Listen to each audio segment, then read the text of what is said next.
Hello, I'm Paul Beckwith, and in this video, I'm going to talk about the global disruption of the hydrological cycle that is occurring right now. It's basically the hydrological system or cycle is the system that moves water around the earth, and it's basically off balance for the first time in human history, as argued by several different reports that have come out recently. So I'm going to talk all about these things. Of course, water is vital to life, and the way water moves around the planet, as that is being disrupted, then it's affecting how much fresh water there is in places, and how that affects agriculture and human health and all the rest of it. So in the last couple of videos, I've alluded to some news, personal news, and basically I'm just firming things up, but I will be attending the COP29 climate conference in Baku, Azerbaijan. The actual conference spans 2 weeks. It runs from November 11th through to November 22nd. So I've just got the badges to attend, and booked accommodation and flights and all the rest in the last couple of days. So I'm planning to do a lot of videos for this channel, for my own channel, and also I'll be working with Heidi and Charles and other people in Climate Emergency Forum, and we'll be doing lots of press conferences and interviews on all aspects of climate change on the Climate Emergency Forum channel, as well as on this one. The Climate Emergency Forum channel now has a PayPal button, so people can make donations to support that channel. And in order to cover some of my trip expenses for airfare and hotel and stuff to Baku, Azerbaijan, I'll be putting up a GoFundMe page in the next couple of days, or you can make direct donations to my WordPress site, which I usually show you the link to at the end of these videos. So lots of big news. So yeah, I'll basically be leaving about November 7th for this trip to get there and to acclimatize. And so, basically, it's a 2.5-week trip for me. And it happens very soon. I mean, November 7th is only in 2.5 weeks. So I have a lot of preparations to do. There's lots of planning. I'll go through the lists of who is attending the COP, which is usually put out by the UN, and make sure that I get in as many interviews with people, both for my own channel and for the Climate Emergency Forum channel. So there's lots of stuff to do. It's suddenly become very, very busy for me for the next month or so. So I want to thank everybody who supported my channel, and also who supported by watching and sharing videos of the Climate Emergency Forum as well. So, okay, so let's get down to the global hydrological cycle. After those preliminary introductions, Newton's fast asleep right now.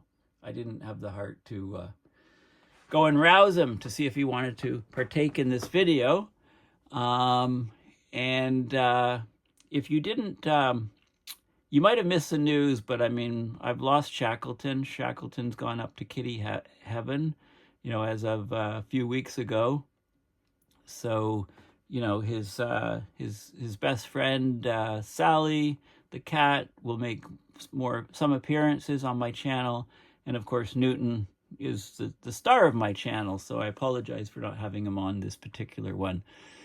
Okay, so the system that moves water around the earth is off balance for the first time in human history. Okay, so this is an article, CNN Climate, from just last week. And it's saying that we've thrown off the global water cycle. It's off balance for the first time in human history. It's fueling a growing water disaster that will wreak havoc on economies, food production, and lives, according to a landmark new report. So decades of destructive land use changes, water mismanagement are all colliding with the human-caused climate crisis to put unprecedented stress on the global water cycle. So this report was published just last week by the Global Commission on the Economics of Water.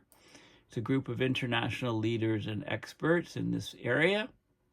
Of course, when we talk about the water cycle, it's a complex system by which water moves around the earth. So we get water evaporating from the ground, from lakes, rivers, and plants, the ocean as well. Plants is the evapotranspiration that occurs at night when the stomata opens up, and the water rises up into the atmosphere, forms these large rivers of water vapor, if you like, that can travel long distances before they cool, condense, and fall back to the ground as rain or snow. But there are massive disruptions to the water cycle already occurring and causing suffering. So almost 3 billion people, that's about, we're a planet of just over 8 billion. So 3/8, that's what, almost 40% of people on the planet face water scarcity.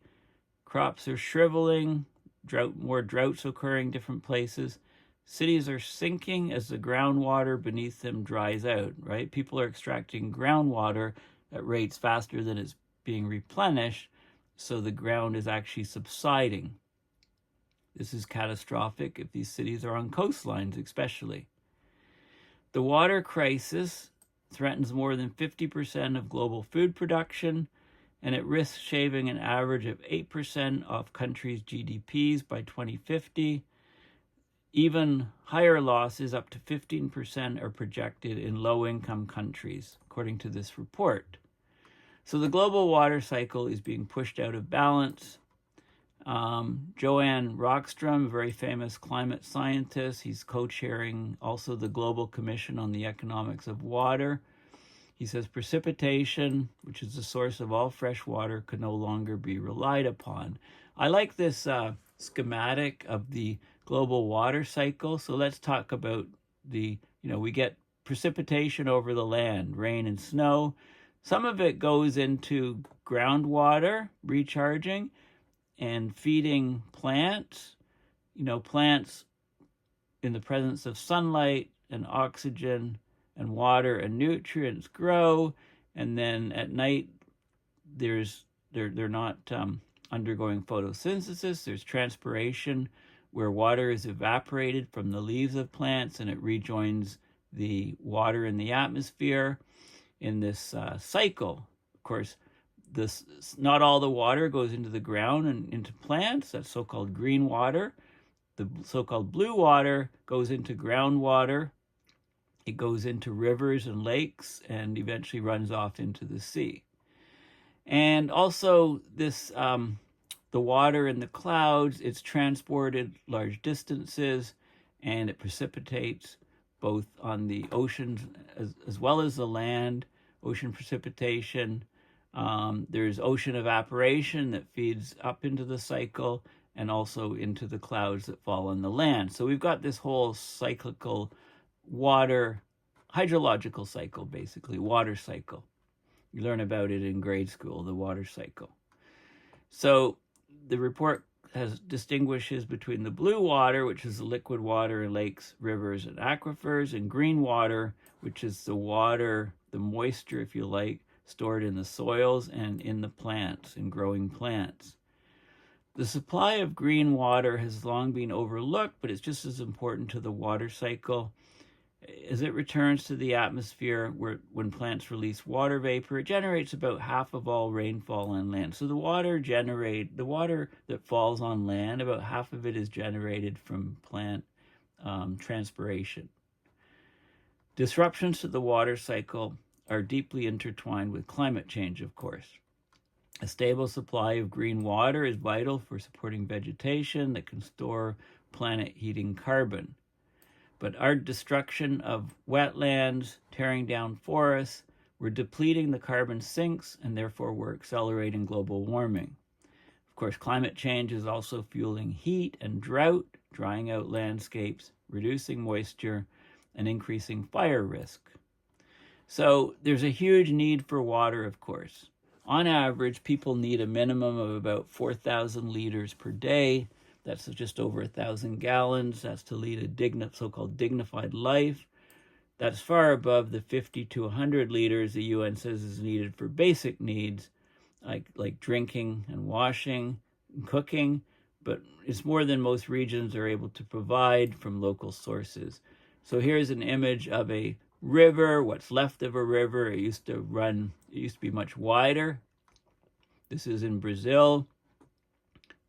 Just a couple weeks ago, the river reached its lowest level on record during the most intense and widespread drought the country's experienced since 1950. Okay, so we're seeing this sort of thing happening all over the world. So this report paints a grim picture of human-caused disruption to the global water cycle, which is the most precious natural resource that sustains our livelihoods.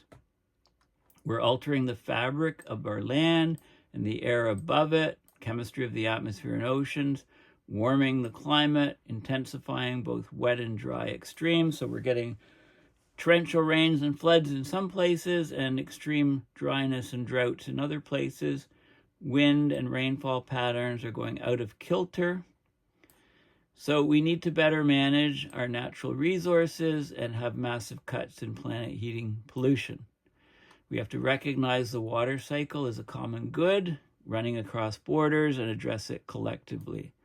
Countries are dependent on each other, not only through lakes and rivers that span borders, but also because of water in the atmosphere, which can travel huge distances, meaning decisions made in one country can disrupt rainfall in another. Maybe we need to consider getting rid of the whole human construct of borders and separate countries. Here's dead almond trees in California, Huron, California, being removed by a farmer because of lack of water to irrigate them. Okay, so this report, it tries to look at the role of water in economies, right? Including what ways things we can do economically to better price to discourage the wastefulness of water, the tendency to plant water-thirsty crops and facilities like data centers for AI in water-stressed regions. So the global water crisis is a tragedy, but it's also an opportunity to transform the economics of water, according to the Director General of the WTO and a co-chair of the commission that published the report. So valuing water properly is essential, she added, so as to recognize its scarcity and the many benefits it delivers. Okay, so this is, so we're talking about the global hydrological cycle. This is the Global Commission on the Economics of Water, and I think it's worth me scrolling through this fairly quickly, but valuing the hydrological cycle as a global common good. Good graphics, a lot of efforts put into this site. So it shows the hydrological cycle and it breaks it down, and I've already talked about it. You know, water, of course, is essential for life. It moves in complex, often invisible ways all around us, and it's under threat. You know, we often don't think about where it is or where it comes from. So this is showing, you know, the fresh water on land could be just differentiated into blue water and green water. You know, water in rivers, lakes, and aquifers is blue water. Under our feet, the soils hold moisture, essential for plants to grow. We call this green water. These plants release green water vapor back into the atmosphere, keeping the cycle going. And so, you know, a bit more about green water, and it's talking about how the water released into the air forms large flows of moisture that travel overhead before returning to the Earth's surface, sometimes thousands of kilometers away. We got our ocean precipitation, our ocean evaporation, driving the cycle. The movement of green water creates interconnections between source areas where the rainfall originates and sink areas where the rainfall lands outside of the source areas. Green water is often overlooked, but the interconnectedness of the hydrological cycle means that deforestation, agricultural or urban expansion in one area can disrupt rainfall in another. So we're all connected, right? There's pros and cons. You do something in one area, it affects you in other areas, other ecosystems, other countries. Water travels long distances. Its movements as moisture stretch across the world, far beyond national boundaries and continents. Like many river basins and aquifers, atmospheric moisture flows are transboundary resources carrying water from one country to another across continents and oceans. Water is an essential economic input, and our economy is a very thirsty system. Stable rainfall patterns, groundwater tables for agriculture and industries, other forms of water along the cycle sustain all economic activities. But so it's large, it's ubiquitous, it's everywhere. The hydrological cycle is also fragile. Collectively, humanity's actions were pushing the hydrological cycle out of balance. Climate change, shifts in land use, overconsumption, and other human activities have disrupted this vital cycle locally, nationally, regional, and even globally. Okay, so there's a vast interconnection on the planet, joined by or connected by atmospheric water exchanges. Every person, place, and country is part of this hydrological network, receiving water flows and regenerating water stocks through the global water cycle. So there's a map here, and you can go into details on the map and look at the moisture exchanges from country to country. They've been mapped and their volumes quantified. Okay, so it shows the moisture flows of water across the entire planet, and you can hide the oceans and just look at land-based moisture flows. And basically, when you zero in, you see all these lines connecting locations, and we've got countries and oceans of origin, and we've got the water flowing to other places. The thickness of the line is showing the cubic kilometers per year of water flow. You know, the scale is 0.5 per year and 15,000 cubic kilometers per year. Okay, so you can see all of the different water flows, and you can zoom in on the map, and you can zoom in on specific regions and see what sort of quantities we're talking about. Okay, so the latest science behind green water flows suggests that while the known local and transboundary dimensions of blue water remain, the regional and global dimensions of green water require further collaborative investigation. So we know we need to study the different flows of the water in order to manage it better. We need to know where it's originating, where it's going to, and so on. And we're getting a very, very stressed hydrological cycle. There's different maps in farming, agronomy, hydrology, modeling, satellites, highlighting the global water crisis, the imbalances in water storage, and potential risk to society. And for example, we're depleting groundwater at ever increasing rates. So there's different modeling. This is terrestrial moisture recycling. Okay, so this is showing less forest and more forest land cover, less crops and more crops. And you can zip around on here and you can see different regions of the planet. Okay, so there's lots of forest here, a lot more crops and agricultural land here. The forests in Africa are basically in this region. Not much is growing in the desert regions, but there's crops in those regions. You know, India is all crops, basically, according to this. This is like the third pole, the elevated regions where not much is growing.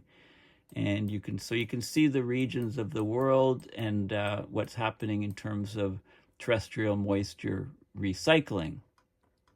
Then we can go to deforestation. Okay, so let's look at the areas of deforestation. Well, we often talk about the Amazon is the first, right? Facing huge deforestation up into Latin America. And then we have Africa in the Congo region. And then we have Sundaland. We have this area in the archipelago here, the Indonesian and the whole Australian Asia archipelago, the deforestation. So those are hot spots of deforestation. And then we have spreading dryness or aridity, spreading droughts. So these are areas more arid versus less arid, the deepness of the red, and you can see, in the globe. So come up to, this is like an advertisement for Canada, right? Come up to Canada. We're a good spot to live.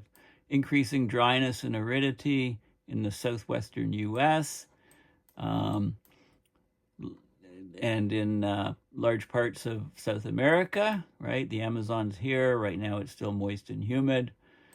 And increasing aridity in Africa, except for perhaps central regions of Africa, and spreading over into Asia here, right? And Australia, large areas of Australia suffering water issues.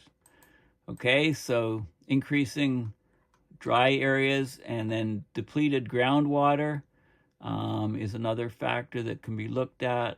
We're overdrawing groundwater, levels are depleting, and this is like a battery, if you like. Once you deplete the battery, you need to recharge it, or the battery just runs out. So you can see these areas here also of depleting groundwater across most of Africa, maybe, a little bit less in the central areas, large parts of Europe and Asia as well, and large parts of Australia. So depletion of groundwater is occurring. Total water storage, it's the amount of water held on and below ground, including rivers, soil moisture, groundwater, and ice is called and lumped into this category of total water storage. And we can look at the trends.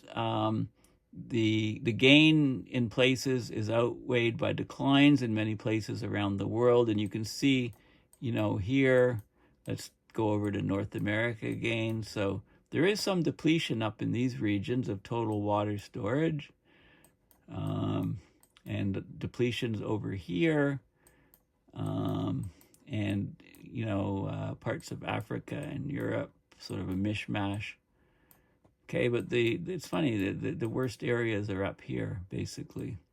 The biggest depletion in total water storage is up, this is up in Alaska and northwest parts of BC, and up in the Arctic region. Seems to be the worst. Iceland's pretty bad too. Or Iceland's, over here, Iceland, right? Okay, so anyway, lots of data. Water scarcity hotspots. About 2 out of 3 people globally, that's about 61% of people, live in areas where total water storage is declining. More than a third, 38%, live where it is diminishing at extreme rates. Highly populated areas like northwestern India, northeastern China, south and eastern Europe are particularly vulnerable. Okay, so this is a combination of declining water and high populations, and you can see, large parts of the U.S. are stressed. Some of the most stressed regions are some of the fastest growing regions population-wise in the U.S. You can see where the stresses are in South America, lots of Africa stressed north and south, lots of Europe and Asia. Okay, and Australia's, always had these water scarcity issues. Vulnerability. Okay, so at the heart of these worrisome trends is the need to recognize the connection between environmental sustainability, social equity, and economic efficiency. Low-income areas receive a large portion of their rainfall from deforestation hotspots and are therefore at greater risk of decline in rainfall as deforestation accelerates. The socioeconomic impacts of water scarcity are likely to be more severe in places where there's high demand for water and also vulnerable populations. Densely populated regions where agriculture is the primary economic activity, and of course low-income people are less resilient, less able to adapt to growing water scarcity. So these are the social stressors. Low-income regions and the water stressors are combined on the same map. Okay, so over here, the low-income stressor, and in parts of Asia as well. Okay, so there's lots of combined issues. Of course, water is very important for the economy, not just for drinking and not just for human consumption, but also for industry and all the rest of it. There's lots of demands by economies, industries, and societies. We're breaching planetary boundaries, causing physical damage, changes to the water cycle, increasing the uncertainty of rainfall patterns, depleting freshwater resources locally in numerous interconnected ways. So this is a global commission. They simulated what would happen to gross domestic product, or GDP, if we don't stabilize the water cycle. So this is potential GDP. And what they found was that changing rainfall patterns and rising temperatures due to climate change, together with declining total water storage, lack of access to clean water and sanitation, could see the median GDP in high-income countries shrink by 8% by 2050 on average. So this would have massive disruptions to the global economy. Lower income countries, it's even greater. It's between 10 and 15% decline in GDP projected just in the next 24, 25, 26 years. Slower development, more economic instability, increased vulnerability to future climate impacts. Okay, so we have a definite water challenge, and they talk about changes in this report, the Global Commission on the Economics of Water, on launching a new revolution in food systems, conserving and restoring natural habitats to protect green water, having a circular water economy, clean energy, and AI-rich era with much lower water intensity, ensure that no child dies from unsafe water by 2030. So they've got all these different missions and other objectives and so on. And they talk about, ways that they think that we need to drive for to head there. So this is the report. So I just downloaded it and it's right here, and I'm not going to talk about the whole report. It's 219 pages long. I just want to tell you that it exists. It's a new report. It's on valuing, it's all on the economics of water, valuing the hydrological cycle as a global common good. And there's lots of good sections in there. There's an executive summary about things.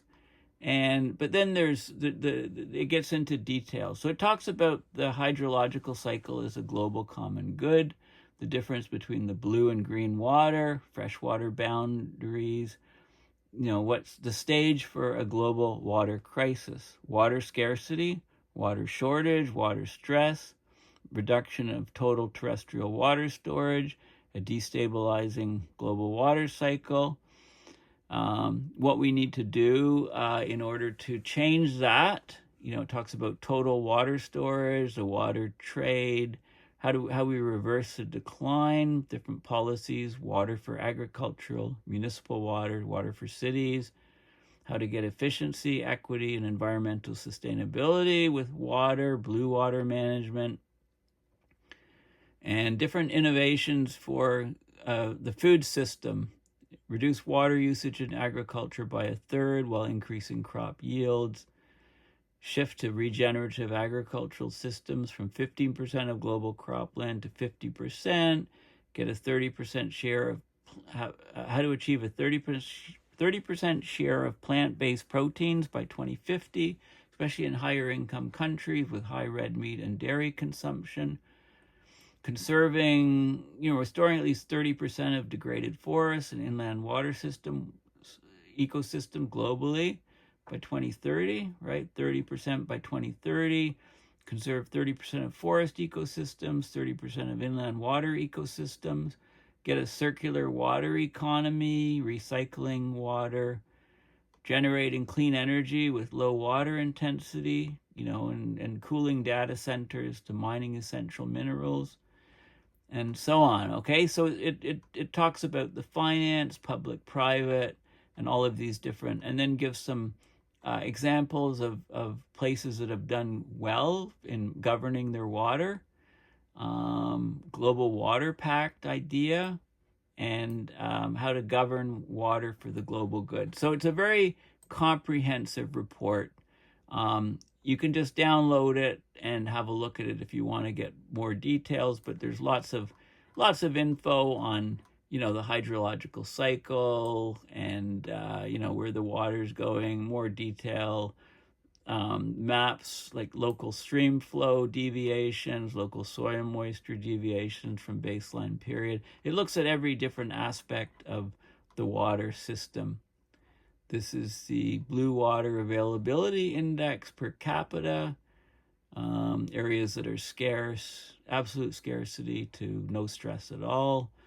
And it shows you where the water availability of water is, and the most stressed regions are, of course, absolute scarcity, the darkest red colors. How that's changing over time with climate change.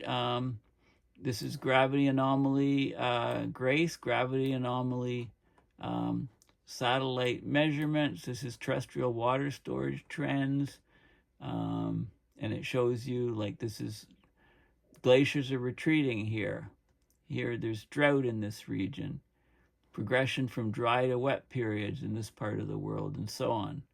So it goes through the whole planet, the whole map of the planet, and talks about what's happening in the different regions. Okay, so it's a very comprehensive report. Loads of information. Potential output losses if irrigation is not feasible. In crop losses, extreme losses in some of the blue areas without irrigation. Okay, so it's chock full of data and information. Very useful report. Okay, so it's there. Have a look at it. I could do a much more detailed video just on this report, perhaps, at some point. I want to just show you a couple more water-related things and mention another report. So the Sahara Desert flooded for the first time in decades recently. So there was a rare rain deluge. It created new lakes in the rolling sand dunes of parts of the Sahara. Of course, the Sahara is one of the driest places on the earth.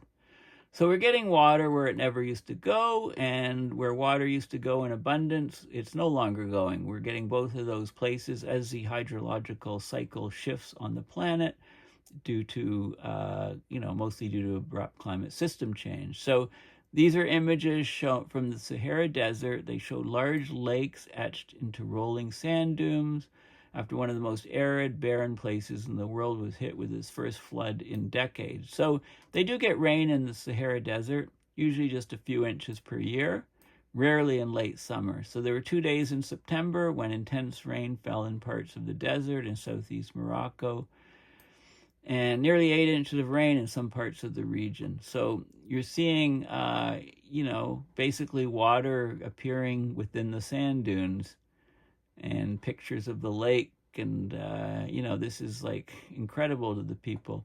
The Sahara is one of the world's largest, it's non-polar, it's not at the poles, desert, stretching across 3.6 million square miles. So huge swaths of it were carpeted in green as these storms push further north than usual. So we expect all of these more extreme weather events as the climate change continues, as the hydrological cycle shifts. So the Earth Observatory is a great resource, and they show, I should maybe do a whole video just on recent stuff from the Earth Observatory. I think I'll add that to my list. So here's, this is August 14th, 2024. This is September 10th, 2024. So about 3-4 weeks later. And you can see what it was like here in September. Actually, this is in August, rather. This is in August. And you can see where the rivers and lakes appear. So over in this region, floodwaters here and here.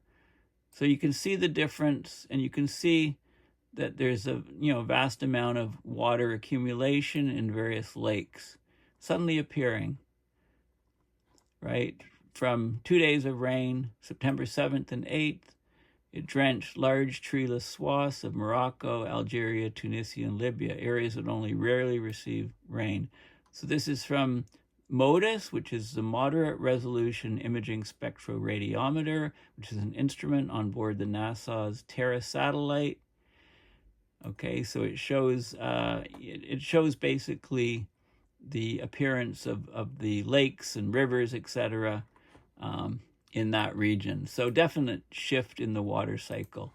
This is from March of 2023. So this is an article from a while ago. Global water crisis could spiral out of control due to overconsumption and climate change, UN report warns. So it's not like this is sneaking up on us. There's these more and more reports, happening. So here's a report from a year and a half ago. The world's facing a looming global water crisis, threatens to spiral out of control as increased demand for water and intensifying impacts of the climate crisis put huge pressure on water resources. Water use has increased by about 1% a year over the last 40 years, driven by population growth, changing consumption patterns, according to the UN World Water Development Report. And so that was published about a year and a half ago. And now we have a brand new report saying, yeah, things are getting worse. By 2050, the number of people in cities facing water scarcity is projected to nearly double from 930 million people in 2016 up to 2.4 billion. So this new report mentioned the 3 billion figure, which is about 40% of global population. Okay, so as urban centers grow larger and larger, urban water demand is supposed to increase by 80% by 2050. Okay, so water access is already a huge problem. 2 billion people don't currently have safe drinking water. 3.6 billion lack access to safely managed sanitation. This was from a year and a half ago. 10% of the global population lives in countries with higher critical water stress. And urban and industrial growth in agriculture are compounding existing shortages, with agriculture alone using up to 70% of the world's water supply. Okay, so this is a report from a year and a half ago. This shows a lake in California where all the boats are congregated to this dock because look where the regular shoreline is for this lake, Shasta Lake. Okay, so this isn't new, and this is also another article that was put out about the time of that report was done back in March of 2023. Talks about water is in our common future, and we're having a global crisis looming, and things are running dry. Factoids on water shortages, number of people in the globe that don't have access to enough water, change in the level of water stress by region, so Latin America and the Caribbean, 15.4% increase, 14.2 sub-Saharan Africa, and so on. Okay, so that was from a while ago, and now we have this new report here, just hot off the presses, talking about how, yes, things are actually quite bad. And then this article was in The Guardian I think it was just a week or two ago, about climate warning as the world's rivers are drying up at the fastest rate for 30 years. Okay, so water is the canary in the coal mine of climate change, according to the World Meteorological Organization. This is, so rivers dried up at the highest rate in 3 decades in 2023, putting global water supply at risk. Over the last 5 years, there's been lower than average river levels across the globe. Reservoirs have also been low. According to the World Meteorological Organization, WMO, State of Global Water Resources report. So yes, there is a report. This is a report that just came out a couple weeks ago. In 2023, more than 50% of global river catchment areas showed abnormal conditions, with most being in deficit. That's similar to 2022, also to 2021. Areas facing severe drought and low river discharge conditions included large parts of North, Central, and South America. The Amazon and Mississippi rivers had record low water levels. On the other side of the globe, in Asia and Oceania, the large Ganges River, the Brahmaputra, and the Mekong River basins had lower than normal conditions over almost all of the entire basin territories. Climate breakdown appears to be changing where water goes, and it's helping to cause extreme floods and droughts. 2023 was the hottest year on record, with rivers running low, countries facing droughts, and it brought devastating floods across the globe in other places with torrential rains.